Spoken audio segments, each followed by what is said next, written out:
Why don't you talk to your parents anymore? I was grounded from the time I was 8 until I moved out. My stepmom would always find another reason to extend it, no matter how small, even my messy bookcase, and at some point it just became normal that I wasn't allowed to do anything and my dad didn't bother to fight it. And grounding for me didn't just mean I couldn't play video games, it was everything.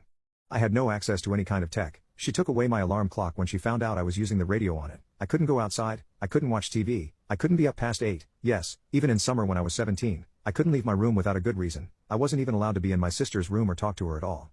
I lost my real mom at 5, and my stepmom came into the picture within the year.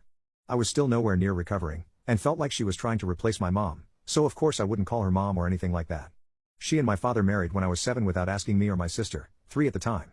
My little sister was only 1 when my mom died, and didn't feel bad letting our stepmom be mom. She didn't even know anything else.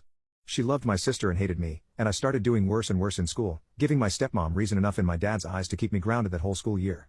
It just never stopped after that. When I was 9 she found a cover to a porn DVD I'd found in the trash and beat me with the buckle end of a belt. My grandparents, mom's side, got pictures of the bruises, but were too afraid my dad would move me across the country to do anything. It was enough that she was never physical again, but she just started making me write sentences after that. It started out I will not lie 100 times, but that didn't keep me busy long enough, so she kept adding to it every time I did something she didn't like. The worst was when I was 14, and I ate some stevia packets from on top of the fridge, and told her I didn't know where the empty packets came from out of fear. I will not lie, I will not steal. God hates a thief and sin is death. 10,000 times. Due by the end of the month, in December. While I was writing them out, she came by my door, didn't say a word, and just set her belt on the doorknob.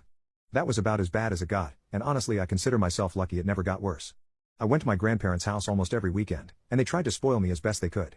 They weren't rich, but they loved me and gave me everything they could. I wouldn't be anywhere near the kind of person I am today without them, and I'm so thankful they were a part of my life.